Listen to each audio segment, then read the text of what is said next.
तो खाली किया हुआ था ना, खाली आ गया होगा। देखो इससे पहले आपको उत्सर्जन अंग के बारे में बताया जा रहा था, उत्सर्जी पदार्थ क्या क्या शरीर से निकलता है, ठीक ना। और हम किडनी के बारे में, मूत्र मार्ग, फिर उसके बाद क्या मूत्राशय, ये सब बताए थे, ठीक है। एक होता है यूरिक अम्ल। क्या होता है? यूरिक अम्ल। यूरिक अम्ल जो है ना, इसका रक्त में इसकी समानता मात्रा 2 mg से 3 mg है, मतलब बहुत नामला कम। कब? प्रत्येक 100 ml रक्त में होती है, मतलब 100 ml जब रक्त होगा ना, तो 2 से 3 mg क्या होगा? यूरिक अम्ल होगा। 100 ml रक्त कहने का मतलब कि 1000 ml में 1 लीटर होता है। 100 ml मतलब समझ लो 100 ग्राम, है ना। तो 100 ml रक्त में यूरिक अम्ल कितना पाया जाता है? 2 mg से 3 mg पाया जाता है। प्रतिदिन करीब जो है ना 1.5 से 2 ग्राम यूरिक अम्ल मूत्र के साथ उत्सर्जित होता है। 2 से 3 ग्राम यूरिक अम्ल मूत्र के साथ क्या होता है? उत्सर्जित। यूरिक जो अम्ल है ना, वो मनुष्य के लिए क्या है? हानिकारक है। ये उत्सर्जी अंग द्वारा इसको बाहर निकलना जरूरी है। अगर बाहर नहीं निकलेगा तो आपको तरह तरह की बीमारी, मतलब क्या 2 से 4 दिन में यूरिक अम्ल नहीं बाहर निकला, क्या आपकी मृत्यु निश्चित है कि हो जाएगी। मूत्र का पीला रंग जो है ना, इसमें स्थित रंजक यूरोक्रोम के कारण होता है। अब आपसे पूछेगा एग्जाम में कि मूत्र का पीला रंग क्यों होता है? समझ में आ रहा है? पियर पियर होता है ना, पानी न पिएगा तो पियर पियर पेशाब होता है कि नहीं होता है? तो मूत्र का पीला रंग क्यों होता है? यूरोक्रोम के कारण। यूरिक अम्ल समझना है फिर से कि जो यूरिक अम्ल जो है हमारे शरीर में 100 ml रक्त में 2 से 3 mg यूरिक अम्ल होता है। यह करीबन 1.5 से 2 ग्राम प्रतिदिन यूरिक अम्ल पेशाब के द्वारा बाहर निकलता है। आ रहा है बात समझ में? मूत्र का पीला रंग यूरोक्रोम के कारण होता है। कोई दिक्कत समझ में आया? चलिए आगे है डायलिसिस मशीन। क्या है? देखिए यह एक मशीन है। कभी कभी क्या होता है, आप किडनी तो आप लोग समझ रहे हो, यूरिक के बारे में हमने पढ़ाया है। जो किडनी कभी कभी क्या होता है कि चोट लगने की वजह से या किसी अन इंटरनल प्रॉब्लम की वजह से किडनी आपका खराब हो जाता है।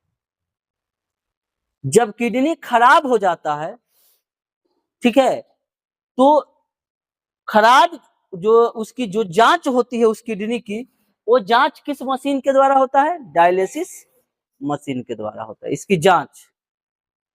आ रहा बात समझ में? तो वही कहता है कि अगर किसी व्यक्ति को चोट लग जाने के कारण या संक्रमण या मधुमेह या उच्च रक्तचाप बढ़ जाने के कारण, उच्च रक्तचाप जानते हैं ना, ब्लड प्रेशर बढ़ जाना, ब्लड प्रेशर बढ़ जाना, ये सब के कारण अगर किडनी क्षतिग्रस्त होती है, किडनी क्षतिग्रस्त बहुत कारण से होता है। देखिए क्या क्या, चोट लग गया उससे भी किडनी क्षतिग्रस्त हो सकता है।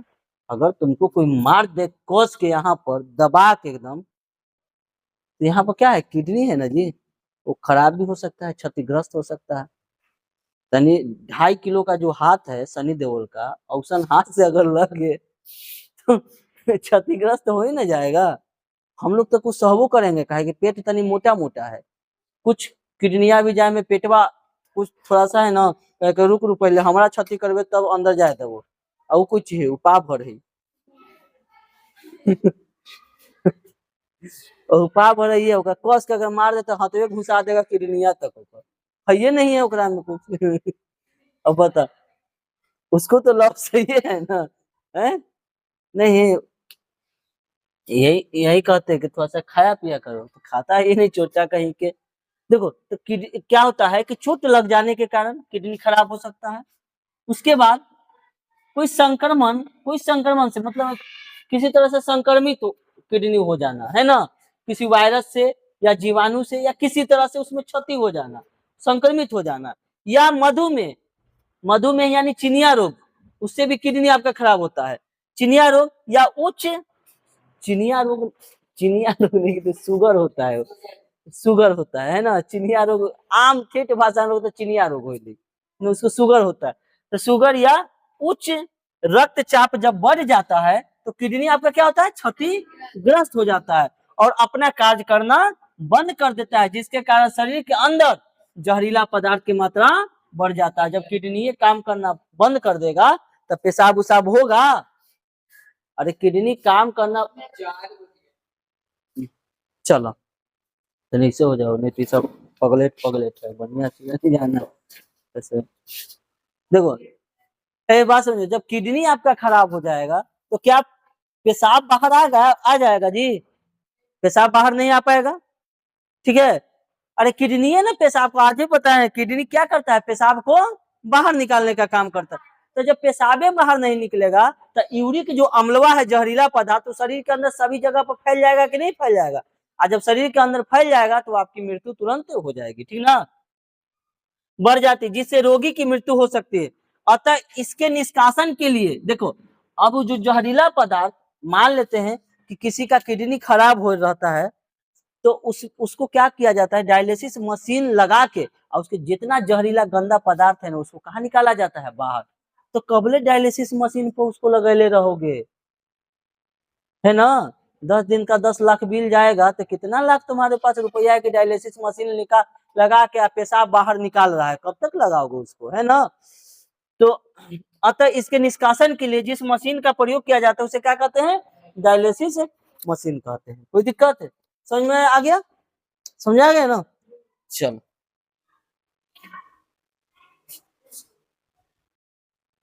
देखिए, ये हमारा जो क्वेश्चन है अगला, नेफ्रॉन का सचित्र वर्णन करें। ये क्वेश्चन बहुत ज्यादा इंपॉर्टेंट है, ठीक है। आप समझ लो कि आपका ये एग्जाम में आने वाला है, ठीक है। अगर आप इसको तैयारी कर लेते हो, इसको फिगर के प्रॉपर तरीका से आप सीख जाते हो बनाने के लिए, और ये लिखने के लिए, तो आपका 5 नंबर कहीं जाने वाला नहीं है, ठीक है। एकदम कंफर्म समझ लो कि आपको 25 का एग्जाम में आने वाला है, ठीक है। तो देखिए क्या है कि ये है आपका नेफ्रॉन, क्या है, नेफ्रॉन। हमने किडनी के बारे में पढ़ा, तो किडनी में ही नेफ्रॉन होता है, और एक दो नेफ्रॉन नहीं होता है। हमारे शरीर में क्या किडनी होता है, दो। तो एक किडनी में ऐसा ऐसा लगभग 10 लाख नेफ्रॉन होता है। अब कहेगा कोई कि इतना बड़का होता है सर, अरे इतना ही छोटा होता है, नहीं भले संरचना दिख रहा है बड़ा ना, इतना ही छोटा होता है कि शायद आपको आंखों से ना दिखे। ये इसको देखने के लिए, हालांकि वो आंखें से दिखेगा, माइक्रोस्कोप में ना आंख लगाएंगे तो दिखेगा कैसे, है ना। लेकिन माइक्रोस्कोप की सहायता से हमारी आंख उसको देख सकती है ना। समझ में आ रहा है बात। तो हम लोग क्या करते हैं, सबसे पहले इसको बनाने के लिए एक समझो कि लकड़ी का टहनी बना लेंगे, इसमें कन्नी निकला हुआ है, बना लिए, ध्यान देना है। फिर एक प्याली नुमा संरचना बना लेंगे, और यहाँ एक पंप की सहायता से इस तरह से मोटा पंप पहले लाएंगे, फिर उसके बाद पतला लाएंगे, और जहां से मोटा से पतला हुआ वहीं पर फिर मोटा करके आगे लगा देना। सिंपल सा है कि नहीं है। तो अब इसको देखो, यहाँ पर क्या होता है, नीचे सबसे नीचे मूत्रवाहिनी, क्या होता है, मूत्रवाहिनी। इसको बोलते हैं, इस प्याले नुमा को ओमैन संपुट, क्या बोलते हैं, ओमैन संपुट। ये जो झुरीदार लग रहा है बीच में, ये, अरे वैसे देखो, ऐसा ऐसा लपेटा हुआ लग रहा है कि नहीं लग रहा है, इसको कहते हैं ग्लेमेरुलस, ग्लेमेरुलस कहते हैं। अब देखिए इसका संरचना क्या है, कैसे हम क्या करेंगे। सबसे पहले नेफ्रॉन का डिफिनेशन आप समझ सकते हो, आपका 2 नंबर में एग्जाम में आ सकता है, या 1 नंबर का ऑब्जेक्टिव क्वेश्चन पूछता है, कैसे है बात समझिए। वृक्क की क्रियात्मक इकाई को क्या कहते हैं, न्यूरॉन, नेफ्रॉन, किडनी, लीवर, फेफड़ा, जो भी लिख दे ऑप्शन में, उसकी मर्जी। आप समझ लो कि वृक्क के क्रियात्मक इकाई को क्या कहते हैं, नेफ्रॉन। बस समझिए, वृक्क जो है, वृक्क किसको कहते हैं, किडनी को। तो किडनी में जो क्रियात्मक इकाई है, जो क्रिया करने वाला इकाई है, उसी को क्या कहते हैं, नेफ्रॉन। क्योंकि नेफ्रॉन कहाँ होता है, हमारी किडनी में होता है। कहाँ होता है, किडनी में होता है। इसका विक्राणु भी कहा जाता है। इसे क्या कहा जाता है? विक्राणु। प्रत्येक वृक्क में यानी प्रत्येक किडनी में नेफ्रॉन की संख्या 10 लाख से अधिक होती है। समझो 2 किडनी है, नेफ्रॉन की संख्या कितना? 20 लाख। 2 किडनी में 20 लाख ना, गणित कमजोर है क्या जी? नेफ्रॉन की संरचना प्याले की आकृति का होता है, जिसे वोमैन संपुट कहा जाता है। ये प्याले की जो आकृति आपको दिख रहा है ना, इसी को कहते हैं वोमैन संपुट कहते हैं। क्या कहते हैं? वोमैन संपुट कहते हैं। ओमन संपुट में रुधिर कोशिका का जाल का जैसा गुच्छा का समूह पाया जाता है। ये ओमन संपुट है, ये रुधिर कोशिका का गुच्छा का जाल होता है, जिसको हम क्या कहते हैं? ग्लेमेरुलस। क्या बोलते हैं? ग्लेमेरुलस। अरे बात समझ में? ग्लेमेरुलस और वोमेन संपुट मिश्रित रूप को मैलपिंगियन संपुट कहा जाता है। इसको क्या कहते हैं? ये दोनों का जो मिश्रित रूप है, इस गुच्छा का, इस संरचना का, दोनों का, जैसे ओमन संपुट और ग्लेमेरुलस दोनों के मिश्रित समूह को हम क्या कहते हैं? मैलपिगियन संपुट। मैलपिगियन संपुट। बोले कोई दिक्कत नेफ्रॉन समझने में? सबसे पहले वृक्क के क्रियात्मक इकाई को क्या कहते हैं? नेफ्रॉन कहते हैं। फिर उसके बाद है प्रत्येक वृक्क में नेफ्रॉन की संख्या लगभग 10 लाख से अधिक होता है। आ रहा बात समझ में? फिर उसके बाद क्या है? जिसे नेफ्रॉन की संरचना प्याले की आकृति जैसी होती है, जिसे वोमन संपुट कहा जाता है। इस ओमन संपुट में एक जाल जैसा, गुच्छा जैसा जाल बना होता है, जिसे कहते हैं ग्लेमेरुलस कहते हैं। और जब ग्लेमेरुलस और वोमन संपुट आपस में मिश्रित होता है, जिसको कहते हैं मैलपिगियन संपुट कहते हैं। एकदम सिंपल है, नहीं याद हुआ जी? है एकदम सिंपल है, ठीक ना? कोई दिक्कत है? चलिए आगे देखेंगे हम लोग का लास्ट टॉपिक है क्या? पादप में उत्सर्जन। देखिए उत्सर्जन के बारे में हम लोग मनुष्य में पढ़ लिए कि मानव में कैसे उत्सर्जन होता है। तो उत्सर्जन यानी अवशिष्ट पदार्थ शरीर से बाहर निकलना ही क्या कहलाता है? उत्सर्जन कहलाता है। तो हमने अभी मानव का उत्सर्जन पढ़ा, जीव जंतुओं में उत्सर्जन पढ़ा, अब हम पढ़ते हैं पेड़ पौधे में उत्सर्जन। देखिए पेड़ पौधा भी उत्सर्जन करता है। जैसे मनुष्य में मतलब अपशिष्ट पदार्थ बाहर निकलता है शरीर से, उसी तरह से पेड़ पौधों में भी अवशिष्ट पदार्थ शरीर से बाहर निकलता है। लेकिन वो उसका कोई जगह, फिक्स जगह नहीं होता है। जैसे हम लोग में उत्सर्जन करने का एक फिक्स जगह होता है। रोए के द्वारा उत्सर्जन हो सकता है, नाक के द्वारा अपशिष्ट पदार्थ नेटा के रूप में उत्सर्जन हो रहा है, पेशाब के द्वारा उत्सर्जन हो रहा है। सबका एक रास्ता है, लेकिन पेड़ पौधा में ऐसा कोई फिक्स रास्ता नहीं होता है उत्सर्जन के लिए। लेकिन कभी कभी आप देखते होंगे कि पेड़ पौधा में जब उसको काटोगे चाहे तोड़ोगे तो दूध जैसा निकलता है, लस्सा निकलता है। ये सब अपशिष्ट पदार्थ होता है, उत्सर्जन होता है ये सब का। जैसे बबूल को तोड़ दो, लस्सा निकलता है। एकवन का तोड़ दो, दूध जैसा निकलता है। बरगद के पत्ता तोड़ोगे, दूध जैसा निकलता है। ये सब क्या है? उत्सर्जन है, अपशिष्ट पदार्थ बाहर निकल रहा है। ठीक है, तो सबसे पहले देखिए देखने में बड़ा है, लेकिन आप इतना बड़ा अगर याद करते हो और समझ लेते हो तो कोई जरूरी है पूछेगा पादप उत्सर्जन का व्याख्या करे, तो कुछ पॉइंट ऐसा लिख देना है जो कि हमारा 5 नंबर मिलेगा। और 5 नंबर का अगर क्वेश्चन रहेगा, अगर 5 नंबर का आपका क्वेश्चन पूछे आपसे, तो ऐसा नहीं है कि 2 लाइन लिख दिए 5 नंबर मिल गया। ठीक है, 5 नंबर यानी 5 नंबर पाने के लिए तो लिखना पड़ेगा ना। काहे खांस रहा है सब? अरे उन्हें तो सब्जी बनी थी तो अपना काम हुई थी, तू सब अपन काम कर ले। हाँ हम नहीं खासेंगे, चलो ठीक है। अब देखो, जंतुओं की तुलना में पौधों में उत्सर्जन के लिए कोई विशिष्ट अंग जो है ना वो नहीं होता है। जितना जंतु में विशिष्ट अंग होता है, नेटा फेंकने के लिए नाक, पेशाब करने के लिए मूत्र मार्ग जो होता है ना, उसी तरह से पसीना निकलने के लिए रोए, खांसी हो थे लेकिन खाते नहीं। कह दिलिए कि नहीं खासेंगे ना, सही में हो। पाए जाते हैं। श्वसन क्रिया से देखिए, जब हम श्वसन क्रिया करते हैं हम लोग, तो श्वसन क्रिया से हम लोग क्या निष्कासित करते हैं? कार्बन डाइऑक्साइड गैस हम लोग निकालते हैं। और पेड़ पौधा प्रकाश संश्लेषण से क्या निष्कासित करता है? ऑक्सीजन। हम लोग छोड़ते हैं कार्बन डाइऑक्साइड, पेड़ पौधा छोड़ता है ऑक्सीजन। गैस विसरण क्रिया द्वारा पत्तियों के रंध्रों एवं अन्य भाग में अवशिष्ट वात रंध्रों द्वारा उत्सर्जित होती है। देखिए क्या होता है कि पेड़ पौधा किस क्रिया द्वारा श्वसन करता है? विसरण। किस क्रिया द्वारा? विसरण द्वारा वह पत्ती के रंध्रों एवं अन्य भाग में अवशिष्ट वात रंध्रों द्वारा क्या करती है? उत्सर्जित करती है।